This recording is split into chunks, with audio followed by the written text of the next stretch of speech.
ഹരി ഓം. മാവേലി നാടു വാണിടും കാലം മനുഷ്യരെല്ലാരും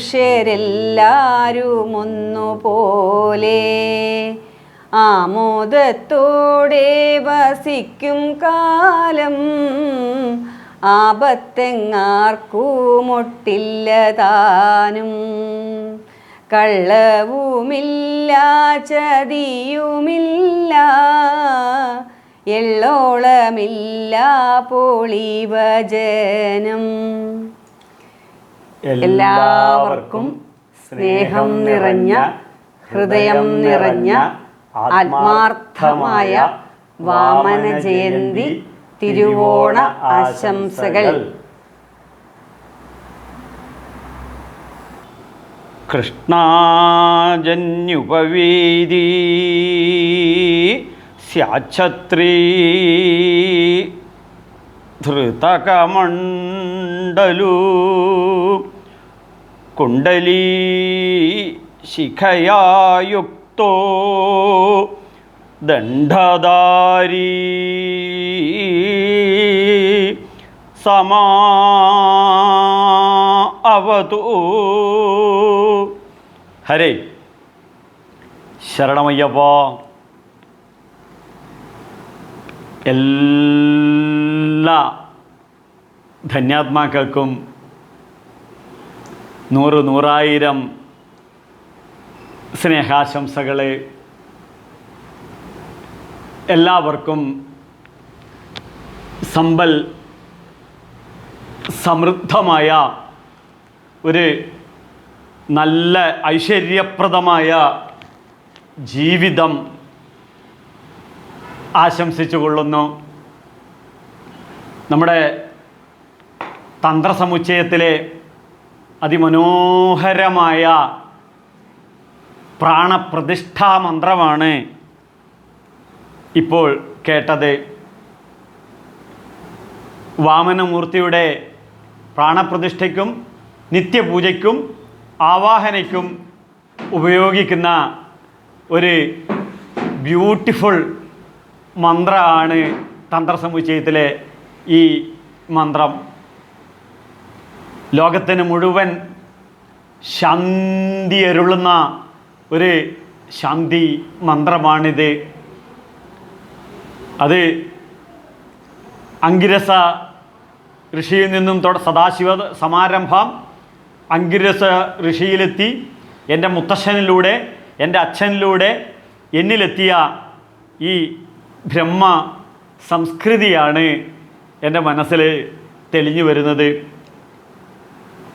മുൻ ശബരിമല മേൽശാന്തിയും കൃഷ്ണ യജുർവേദ പണ്ഡിതനും ഭാഗവതോത്തമനും വാദ്യാനുമായ എൻ്റെ അച്ഛൻ, ആ അച്ഛൻ എനിക്ക് ഉപനയനം കഴിപ്പിച്ച ഉടനെ 3 വർഷം ബ്രഹ്മചാരി വ്രതം ഞാൻ ജീവിതത്തിൽ അനുഷ്ഠിച്ചു.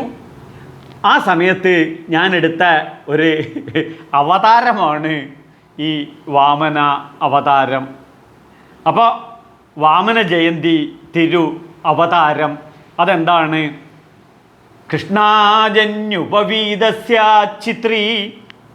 കൃഷ്ണാജനം ഹിമാലയത്തിൽ കാണുന്ന ഒരു കൃഷ്ണമൃഗത്തിൻ്റെ തോല് ഇതുപോലെ യജ്ഞോപവീതത്തിൻ്റെ കൂട്ടത്തിൽ ധരിക്കും. അതാണ് ഇവിടെ വാമനമൂർത്തിയുടെ കഴുത്തിൽ. മറ്റൊന്നുമല്ല, മൃഗീയതയിൽ നിന്നും വേദാധ്യയനത്തിലൂടെ മനുഷ്യത്വത്തിലേക്ക് ഉയരുക.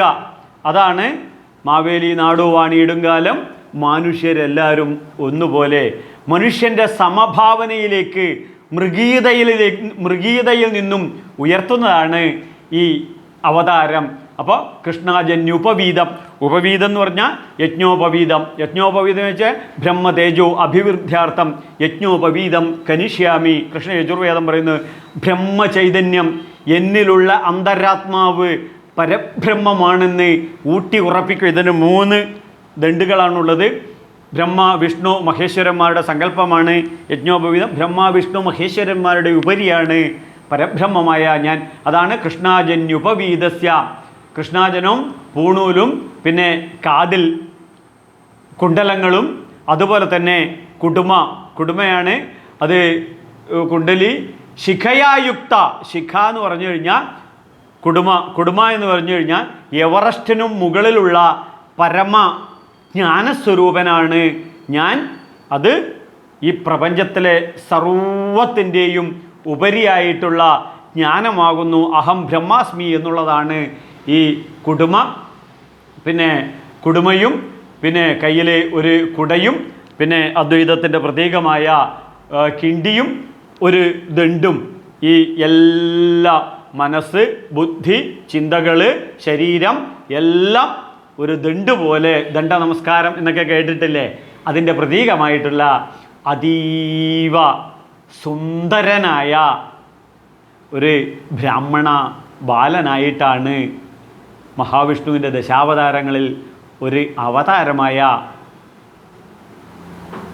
വാമന അവതാരം.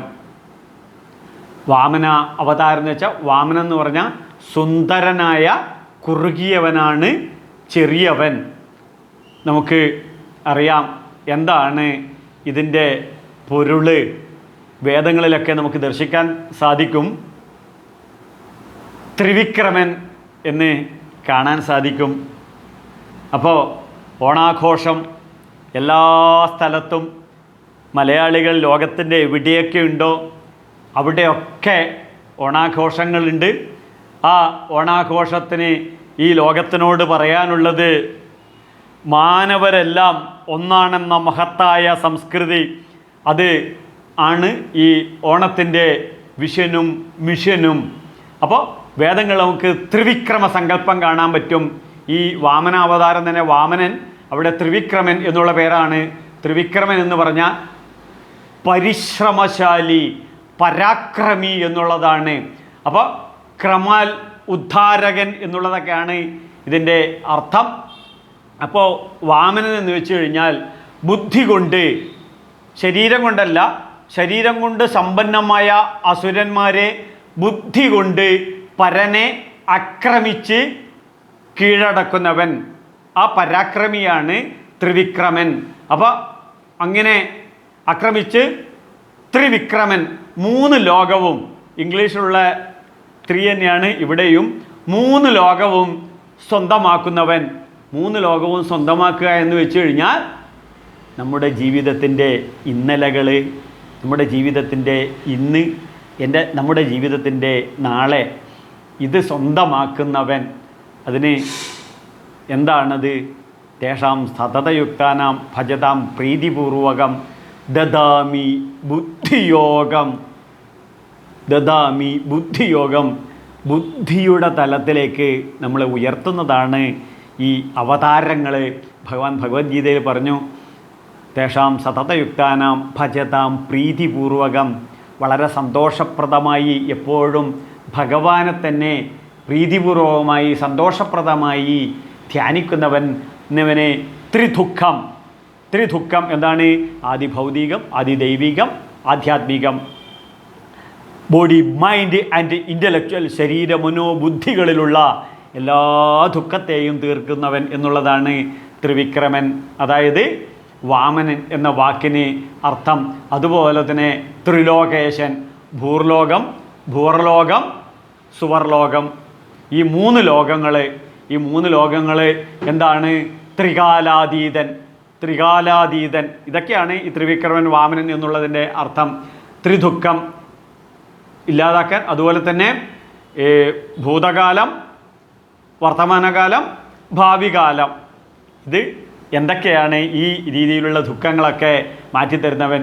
അതെന്തൊക്കെയാണ്? ഈ ഭൂതകാലം എന്ന് വെച്ച് കഴിഞ്ഞാൽ നമ്മളെ വാട്സാപ്പ് മുതലായിരിക്കുന്ന സോഷ്യൽ മീഡിയകൾ, വർത്തമാനകാലം എന്ന് വെച്ചാൽ ഫേസ്ബുക്ക് മുതലായിരിക്കുന്ന സോഷ്യൽ മീഡിയകൾ, പിന്നെ ഭാവികാലം എന്താണ്? യൂട്യൂബ് മുതലായിരിക്കുന്ന നവമാധ്യമങ്ങളിലൂടെ, സോഷ്യൽ മീഡിയകളിലൂടെയുള്ള എല്ലാ ദുഃഖത്തെയും ഈ വാമനമൂർത്തി നമ്മളെ അതിവർത്തിപ്പിക്കും. അപ്പോൾ ഇവിടെ പറഞ്ഞു ദണ്ഡധാരി സമാവതു. എന്താണ്?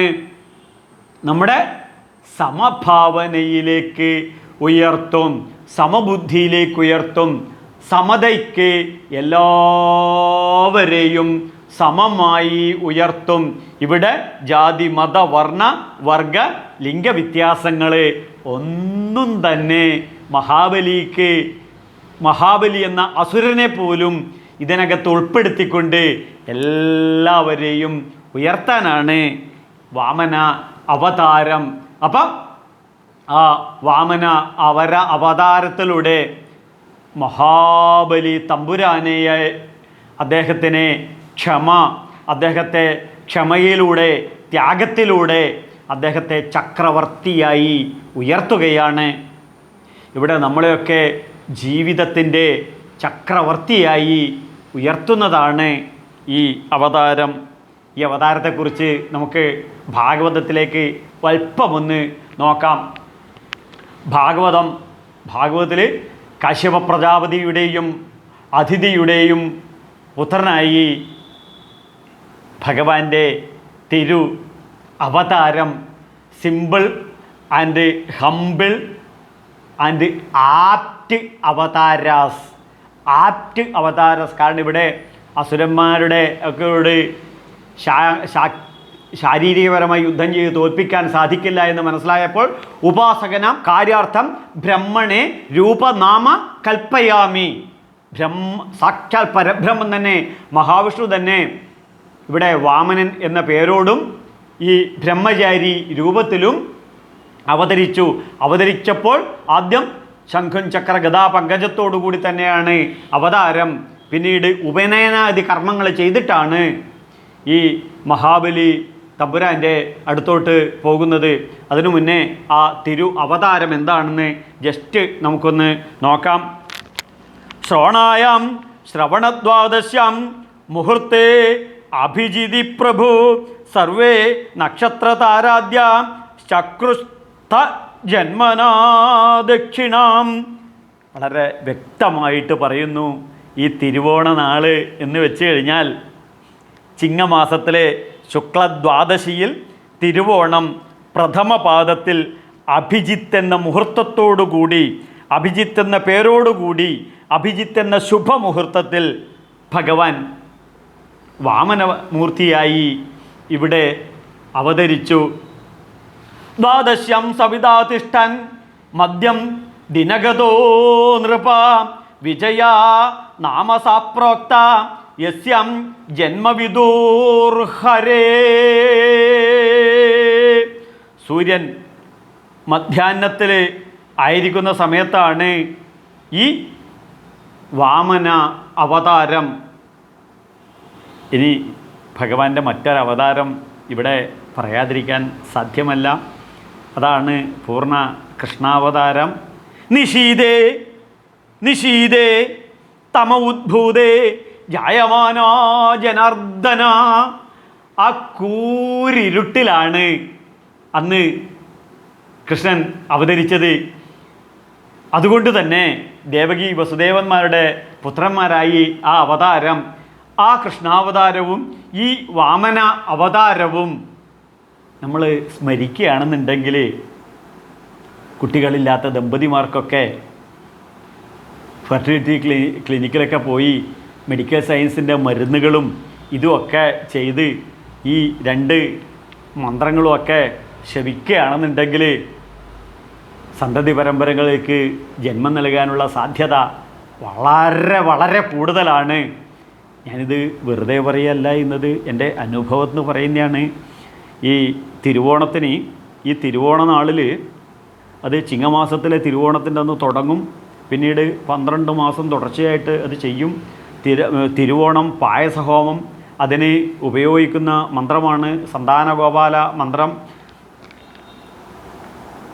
ശരണമയ്യപ്പ. ഓം നമോ ഭഗവതേ വാസുദേവായ. ദേവകീ സുതഗോവിന്ദ വാസുദേവ ജഗത്പദേ ദേഹി മേ തനയം കൃഷ്ണ ത്വാമഹം ശരണം ഗതസ്വാഹ. ഈ ആദ്യം പുരുഷ സഹസ്രേഷ പുരുഷ സഹസ്രാക്ഷ സഹസ്രവ സഭുവിന് വൈശ്വവൃത്വ അത്യധിഷ്ഠ ദശാങ്കലം പുരുഷ ഏവേദം സർവം യത് ഭൂതയ്യച്ഛഭവ്യം എന്നുള്ള പുരുഷ സൂക്തം ചൊല്ലി ഹോമിക്കും. അതിനുശേഷം ഈ മന്ത്രം ചൊല്ലിയിട്ടാണ് പാൽപ്പായസം ഈ ഹോമം നടത്തുന്നത്. ഈ മന്ത്രം കേട്ട നിങ്ങളൊക്കെ സുഹൃതികളാണ്.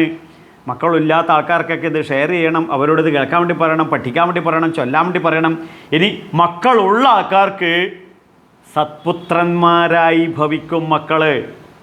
ഇപ്പം എന്താണ് കുടുംബത്തിലെ ഏറ്റവും വലിയ പ്രശ്നം? എന്താ തിരുമേനി ഏറ്റവും വലിയ പ്രശ്നം? മറ്റൊന്നുമല്ല, പെൺപിള്ളേരൊക്കെ മുടി വെട്ടി ആണുങ്ങളെപ്പോലെ നടക്കുന്നു. അപ്പോൾ മുടി വെട്ടരുത് വെട്ടരുത് പറഞ്ഞ് അച്ഛനും അമ്മയും പെൺമക്കളോട് പ്രശ്നം. എന്നാൽ ആ മക്കളാണെങ്കിൽ മക്കളെ ഒന്ന് മുടിവെട്ട് മുടിവെട്ട് മുടിവെട്ട് മുടിയനായ പുത്രന്മാർ. കുടുംബ പ്രശ്നം ഇതാണ്. അപ്പോൾ കുടുംബ പ്രശ്നം ഇതാകുമ്പോഴോ മറ്റൊരു ബ്യൂട്ടി പാർലറും വീട്ടിൽ തന്നെ. എന്താണ്, അച്ഛൻ ഒരു സ്ഥലത്തിരുന്ന് ഡൈ ചെയ്യുന്നുണ്ടാവും, അമ്മ വേറൊരു സ്ഥലത്തിരുന്ന് ഡൈ അടിക്കുന്നുണ്ടാവും. ഡൈ അടിച്ചാലൊന്നും ഡൈ ആവാതിരിക്കില്ല.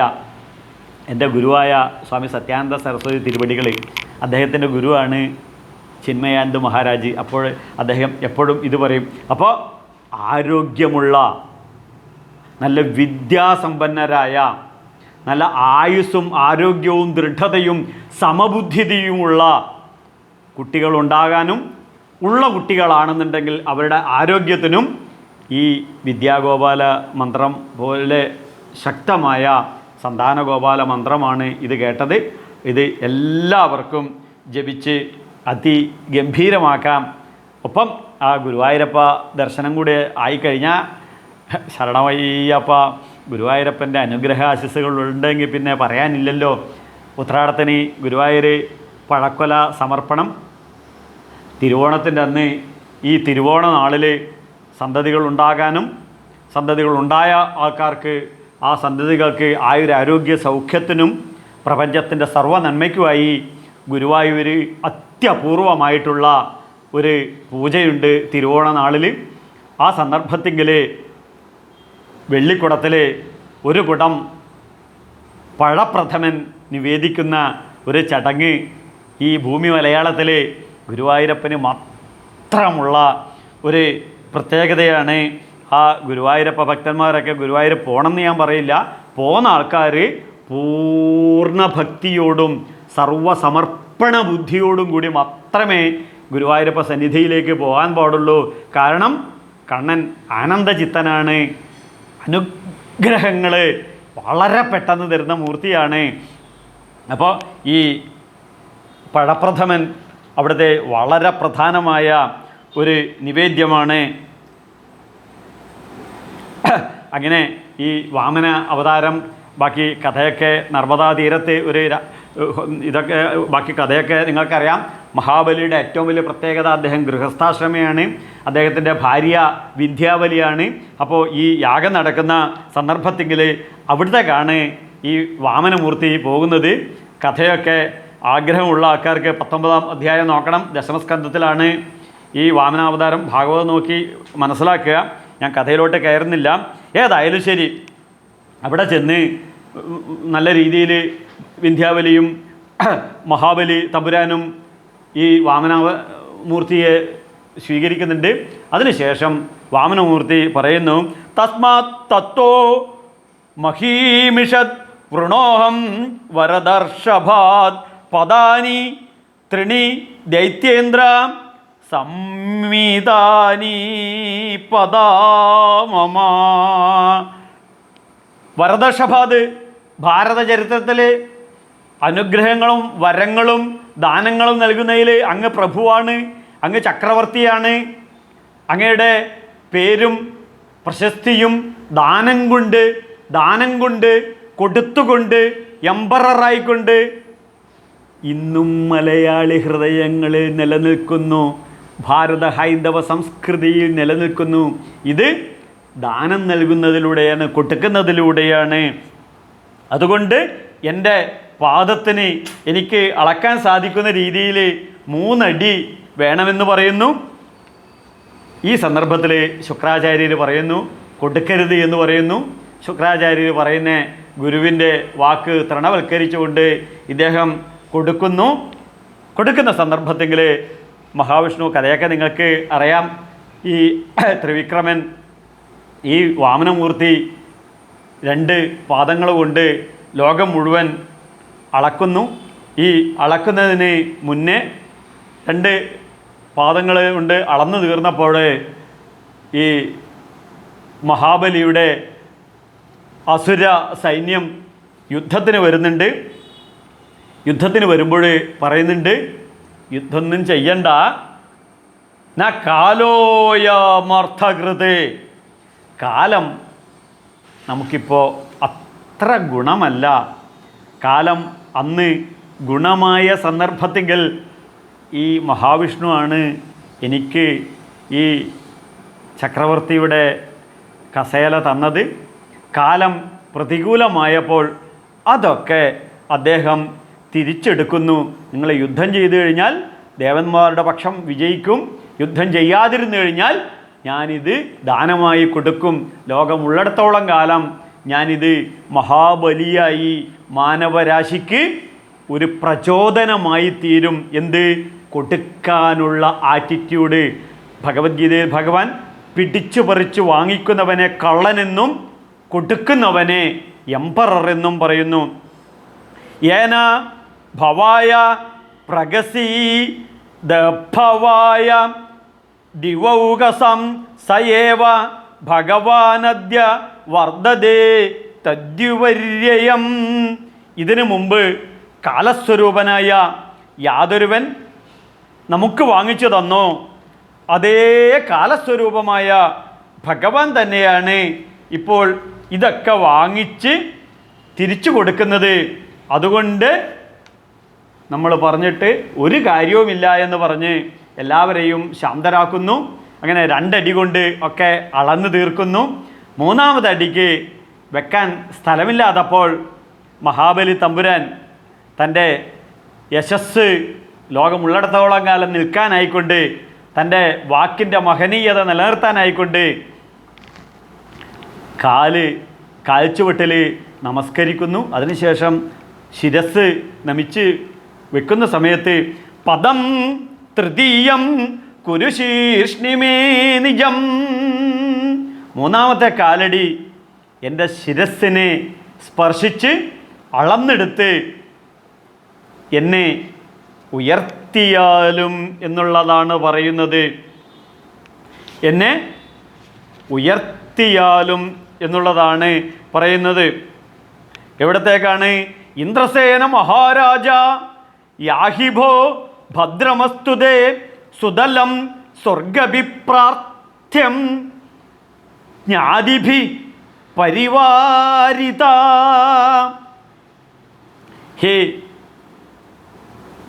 മഹാവിഷ്ണു, ഹേ വാമനമൂർത്തേ, മഹാബലിയായ എന്നെ അങ്ങ് അനുഗ്രഹിച്ചാലും.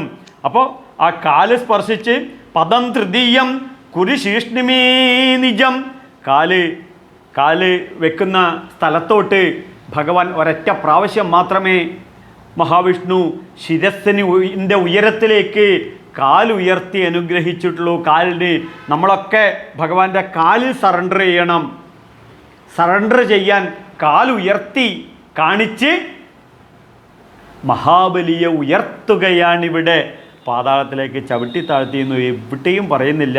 അത് ഈ മതേതരക്കാരും രാഷ്ട്രീയക്കാരും നമ്മളെ പൂർവികന്മാരായ ഏതോ ആൾക്കാർ തമാശക്ക് പറഞ്ഞു, അത്രയേ ഉള്ളൂ.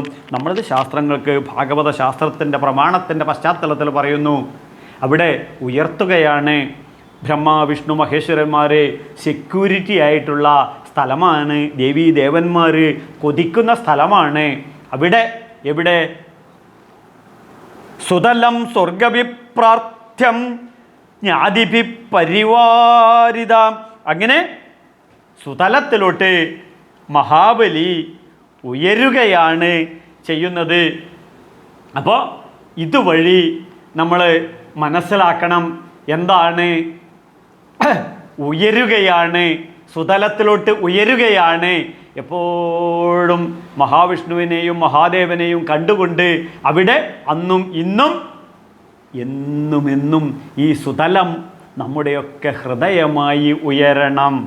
അപ്പോൾ അവിടെയായിരിക്കും ഈ അസുര ചക്രവർത്തിയായ മഹാബലി തമ്പുരാൻ നമ്മുടെ ഹൃദയത്തിൽ, ദേവാധിദേവന്മാരുടെ കാറ്റഗറിയിൽ നമ്മുടെ ഹൃദയത്തെ ഉയർത്താനാണ് മഹാബലി ഇവിടെ ഈ ചക്രവർത്തിയായി നമ്മളെ ഉയർത്തുന്നത് വാമന അവതാരം. അപ്പോൾ നമ്മുടെ ജീവിതത്തിലെ അടിമുടി ഒരു പരിവർത്തനമാണ് ഓണാഘോഷത്തിൻ്റെ ഭാഗമായി ഈ പൂക്കളമിടേണ്ടത് ഇവിടെ ഇന്ന് തുടങ്ങി.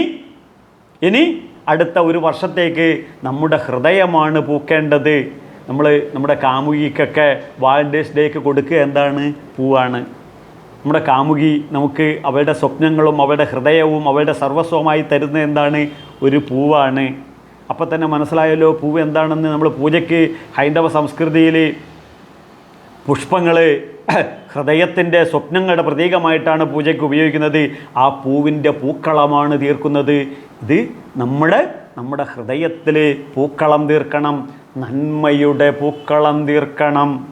നമ്മൾ കോടി വസ്ത്രങ്ങൾ ധരിക്കുന്നു. എന്താണ്? സ്നേഹത്തിൻ്റെയും ഐശ്വര്യത്തിൻ്റെയും ഹൃദയത്തിലെ സദ്വികാരങ്ങളുടെ പ്രതീകമായി പുതിയ ഒരു കോടി വസ്ത്രം ധരിക്കുന്നു. എന്താണ്? അടിമുടി ഒരു പരിവർത്തനമാണ് ഇവിടെ. അടിമുടി ഒരു പരിവർത്തനമാണ് ഇവിടെ ഋഷീശ്വരന്മാർ നൽകുന്നത്. എന്താണ് ആ പരിവർത്തനം? ഓണം. എന്താണ് ഓണം? ഓണം എന്ന് വെച്ച് കഴിഞ്ഞാൽ എന്തും നേടുവാനുള്ള ഉത്സാഹം, എന്തും നേടുവാനുള്ള ഒരു ഉത്സാഹം.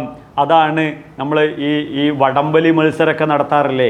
എന്തും നേടിയൊക്കെ എന്തൊരു അടിപൊളിയാണ്. ചെറുപ്പക്കാരൊക്കെ നല്ല കസവ് മുണ്ടൊക്കെ എടുത്ത് കസവ് ജുബ്ബയൊക്കെ ഇട്ട് അടിപൊളിയായിട്ട്, പെൺകുട്ടികളൊക്കെ നല്ല കസവ് വസ്ത്രങ്ങളൊക്കെ ധരിച്ച്, നമ്മുടെ മുസ്ലിം സഹോദരിമാരും ക്രിസ്ത്യൻ സഹോദരിമാരൊക്കെ സെറ്റ് സാരിയൊക്കെ എടുത്ത് ഒരു ശിരോവസ്ത്രമൊക്കെ എന്തൊരു ഐശ്വര്യമാണ്, എന്തൊരു സമത്വമാണ്. നമ്മുടെ ക്രിസ്ത്യൻ സഹോദരന്മാരും മുസ്ലിം സഹോദരന്മാരൊക്കെ കസവ് മുണ്ടൊക്കെ എടുത്ത് അടിപൊളിയായിട്ടുള്ള ഓണാഘോഷം, ഓണസദ്യയും ഓണപ്പാട്ടും എല്ലാം ഓണത്തോടനുബന്ധിച്ച് എന്തിന് ഓണത്തല്ല് പോലും ഉണ്ട്. അപ്പോൾ ഈ ഓണം എന്ന് വെച്ച് കഴിഞ്ഞാൽ എന്തും നേടുവാനുള്ള ഉത്സാഹം. ഓണം എന്നതിന് ഐശ്വര്യം, പുതിയ ചിന്തകൾ. ഓണചിന്തകൾ എന്ന് പറഞ്ഞാൽ പുതിയ ചിന്തകൾ. കൃത്യമായിട്ട് നിങ്ങൾക്കിത് മനസ്സിലാവണമെന്ന് വെച്ചാൽ മലയാളത്തിലൊരു ഒരു ചൊല്ലുണ്ട്. എന്താണ്? ഇവിടെ ശ്രദ്ധിക്കൂ. ഓണം കേറ മൂലയാണ്. കല്യാണമൊക്കെ ആലോചിക്കുമ്പോൾ പെണ്ണ് നല്ലതാ, പക്ഷെ ഓണം കേറ മൂലയാണ്. ഇത് പറയുമ്പോൾ മനസ്സിലാവുമല്ല, ഒരു പുരോഗതി അവിടെയില്ല, റോഡ് ഗതാഗതം അവിടെയില്ല. അവിടെ ഉള്ള ആൾക്കാരൊക്കെ ബിവറേജ് കോർപ്പറേഷനിൽ ഇരുന്നിട്ട് താണ് പോകുന്ന ആൾക്കാർ എന്നുള്ളതാണ്. വലിയ ഐശ്വര്യമൊന്നുമില്ല, വലിയ സമൃദ്ധിയൊന്നുമില്ല, പുതുപുത്തൻ ഒന്നും അവിടെ. അൾട്രാ മോഡേൺ സയൻസോ ഇൻഫർമേഷൻ ടെക്നോളജികൾ, ഏറ്റവും ലേറ്റസ്റ്റ് ആയ സയൻസ് ആൻഡ് ടെക്നോളജിയോ ശാസ്ത്ര സാങ്കേതിക ഒരു പുരോഗതിയും എത്താത്ത ഒരു കുഗ്രാമം എന്നുള്ളതാണ് ഈ കുഗ്രാമം. ഓണംകേറ മൂല നമ്മുടെ മനസ്സാണ് ഇപ്പോഴുള്ളത്. ജാതി മത വർണ്ണ വർഗ ലിംഗ വ്യത്യാസ സാമ്പത്തിക അധിഷ്ഠിതമായ ഒരു വിവേചനമാണ് മലയാളി മനസ്സിൽ. രാഷ്ട്രീയ അന്ധതയിലുള്ള ഒരു വിവേചനമാണ്. ഇവിടെ നിന്ന് നമ്മൾ പുറത്ത് കടക്കണം. ഇതാണ് ഓണം. ഞാൻ വെറുതെ പറയുകയല്ല, ശാസ്ത്രീയമായി പറയുകയാണ്. എന്തും നേടാനുള്ള ഒരു ഉത്സാഹമാണ്. അപ്പോൾ ഈ ഓണത്തോടുകൂടി നമ്മളൊക്കെ അടിമുടി ഒരു പരിവർത്തനം. എന്താണ്?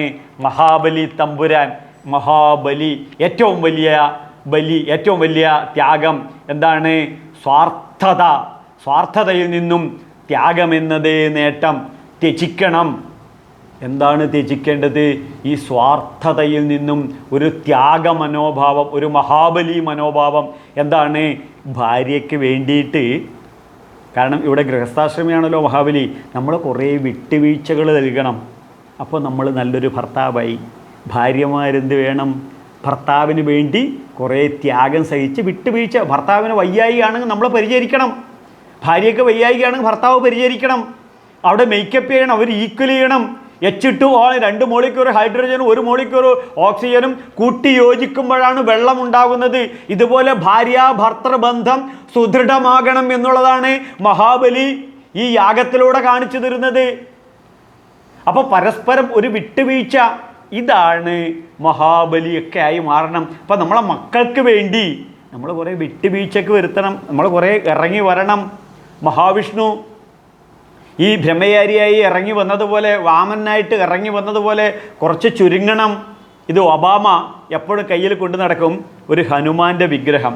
അതെന്താണെന്ന് ചോദിച്ചു കഴിഞ്ഞപ്പോൾ ഇത് വാമനനാണ് എന്നുള്ളതാണെന്ന് പറഞ്ഞു. എന്താണ് ഈ നമ്മുടെ ഹനുമാൻ ലങ്കയിൽ പോയി അദ്ദേഹത്തെ കെട്ടിയിട്ട് കഴിഞ്ഞപ്പോൾ അതിനകത്ത് പുറത്ത് വരാൻ പറ്റുന്നില്ല. പെട്ടെന്ന് ഹനുമാൻ എന്തായി, വളരെ ചെറുതായി പുറത്തോട്ട് തുള്ളി വന്നു. ഇത് വളരെ ഇഷ്ടപ്പെട്ടു. ഇതുപോലെ വാമനാവതാരം നമ്മളും എടുക്കണം. എവിടെ? നമ്മുടെ ഭാര്യയുടെ മുന്നിൽ. നമ്മുടെ ഭർത്താവിൻ്റെ മുന്നിൽ ഭാര്യ ഒരു വാമനനാവണം. നമ്മുടെ മക്കൾക്ക് ദിവസേന ഒരു അരമണിക്കൂർ കമ്പനി കൊടുക്കണം. നമ്മളെ മകൾക്ക്, നമ്മുടെ മകന് ഒരു അരമണിക്കൂർ കമ്പനി കൊടുക്കണം. അപ്പോഴോ ജാതി, നീതി, കുല, ഗോത്ര, ദൂരകം എല്ലാം വലിച്ചഴിഞ്ഞ് അതുവരെ നമ്മൾ ADGP ആയിരിക്കും, അതുവരെ നമ്മൾ IAS കാരനായിരിക്കും, അതുവരെ നമ്മൾ MD ആയിരിക്കും. അതൊക്കെ വലിച്ചെറിഞ്ഞ് വാമനനായി കുറുകി മക്കളുടെ കൂട്ടത്തിലും അച്ഛൻ്റെ കൂട്ടത്തിലും അമ്മയുടെ കൂട്ടത്തിലും സഹോദരങ്ങളുടെ കൂട്ടത്തിലും സുഹൃത്തുക്കളുടെ കൂട്ടത്തിലും എന്ത് ത്യജിക്കണം. ത്യാഗത്തിൽ വാമനനായി ഉയരണം, മഹാബലിയായി ത്യാഗം സഹിക്കണം. അപ്പോഴോ സ്വാർത്ഥതയുടെ അന്ത്യം നടക്കും. സ്വാർത്ഥത കൊണ്ടാണ് വലിയ വലിയ അപകടങ്ങൾ വരുന്നത്. നാം നമ്മുടെ ജീവിതത്തിൽ കട്ടുമുടിക്കുകയും വെട്ടിപ്പിടിക്കുകയും കെട്ടി ഉയർത്തുകയും അവിഹിത മാർഗങ്ങളിലൂടെ യാത്ര ചെയ്യുകയും ചെയ്യുന്നത് എന്തിനാണെന്ന് ചോദിച്ചു കഴിഞ്ഞാൽ ഈ സ്വാർത്ഥത വികസിപ്പിക്കാനാണ്. ഈ സ്വാർത്ഥതയിൽ നിന്നും നിസ്വാർത്ഥമായി മഹാബലി തമ്പുരാനായി ജീവിതത്തിൽ ഉയരുകയാണ് എന്നുള്ളതാണ് ഈ തിരുവോണത്തിൻ്റെ വിഷനും മിഷനും. അപ്പോൾ ബാഡിൽ നിന്നും ഗുഡിലേക്കും, ഗുഡിൽ നിന്നും ഗ്രേറ്റിലേക്കും, ഗ്രേറ്റിൽ നിന്നും ബെസ്റ്റിലേക്കും, ബെസ്റ്റിൽ നിന്നും ദി ബെസ്റ്റിലേക്കും, ദി ബെസ്റ്റിൽ നിന്നും പെർഫെക്റ്റിലേക്കും, പെർഫെക്റ്റിൽ നിന്നും എക്സലൻറ്റിലേക്കും ജീവിതത്തെ ഉയർത്തുക. മഹാബലി തമ്പുരാനെ പോലെ സുതലത്തിലേക്ക് ഉയർത്തുക. ഇവിടെ ഒരു വികാസമാണ്, ഇവിടെ ഒരു വികാസമാണ്. എന്താണ് ആ വികാസം? 3 അടിയായി ചോദിച്ചുകൊണ്ട് ഈ ചെറിയ ബ്രാഹ്മണ ബാലനായ വാമനൻ ലോകം മുഴുവൻ അളന്നെടുക്കുകയാണ്. ഇതുപോലെ നമ്മുടെ ജീവിതത്തിൽ ഒരു വികാസം, അത് മനസ്സിൻ്റെ വികാസം, അത് ബുദ്ധിയുടെ വികാസം, അത് ചിന്തകളുടെ വികാസം, അത് വ്യക്തിത്വത്തിൻ്റെ വികാസം. ഏതുപോലെ നരേന്ദ്ര ദാമോദർ ദാസ് മോദി വികസിച്ച് ലോകം മുഴുവൻ കീഴടക്കി വിശ്വഗുരുവായി അദ്ദേഹവും ഭാരതത്തെയും ഉയർത്തിയ പോലെ എൻ്റെ സംസ്കാരം ഉയരണം, എൻ്റെ പൈതൃകം ഉയരണം, എൻ്റെ വ്യക്തിത്വം ഉയരണം, എൻ്റെ രാഷ്ട്രം ഉയരണം. അങ്ങനെയാകുമ്പോഴോ വസന്തവത് ലോകഹിതം ചരന്തി, ലോകത്തിന് മുഴുവൻ വസന്തം വമിക്കുന്ന രീതിയിലോട്ട് നമ്മളൊക്കെ ഈ വാമനെ പോലെ ഉയരണം. അപ്പോൾ മഹാബലി തമ്പുരാനെ പോലെ, മഹാബലി ചക്രവർത്തിയെ പോലെ, ഏതുപോലെ ലോകഹിതം ചരന്തി, വസന്തവത് ലോകഹിതം ചരന്തി. അങ്ങനെ ഉയരണം, വളരണം, ആകാശത്തോളം ഉയരണം. നമ്മൾ ഈ മഹാബലിക്ക് ഇപ്പോൾ കൊടുത്തിരിക്കുന്ന ആ വേഷമൊക്കെ വളരെ തെറ്റാണ്. അതുപോലെ വലിയ കുമ്പയും വലിയ വയറും വലിയ ഇതൊന്നും ആയിട്ടുള്ള ഒന്നുമല്ല, അതീവ സുന്ദരനാണ്. ധർമ്മ സംസ്ഥാപനത്തിന് വേണ്ടിയിട്ടാണ് ഈ അവതാരം. എന്താണ് ധർമ്മം? ശ്രദ്ധിക്കണം.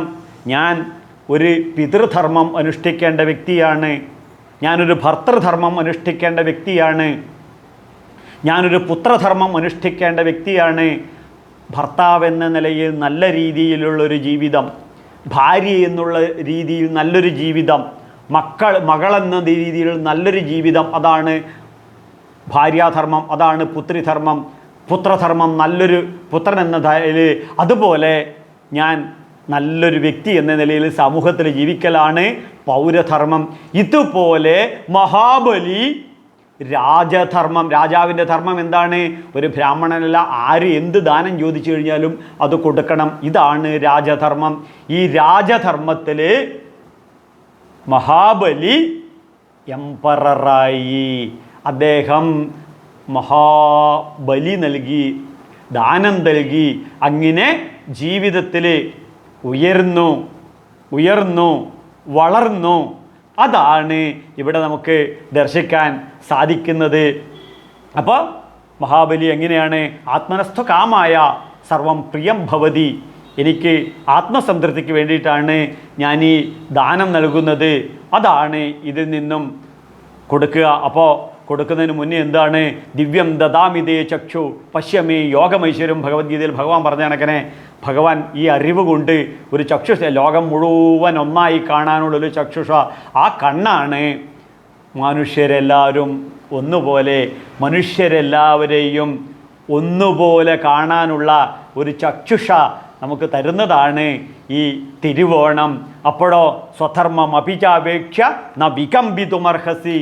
അപ്പോൾ അവനവൻ്റെ ധർമ്മം ചെയ്യണം, അവനവൻ്റെ കർമ്മങ്ങളിൽ ഉയർന്ന് വളർന്ന് വലുതാവണം, ഉയരണം, തളരരുത്, വളരണം.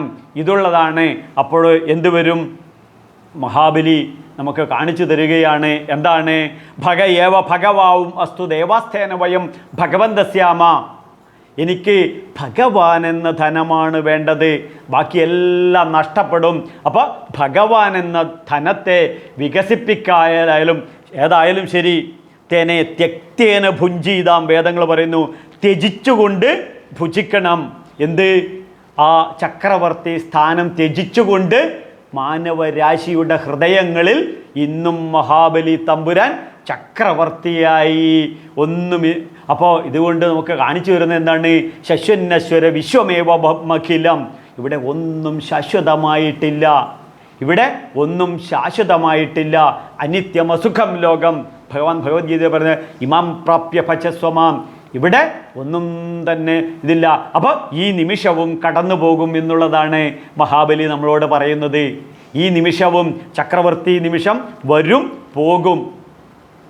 ഡ്യൂറേഷൻ ഇല്ലാത്ത അധികാരമാണ്. പക്ഷേ ഞാനിതാ ഇത് ഭഗവാന് തന്നെ തിരിച്ചു കൊടുക്കുന്നു.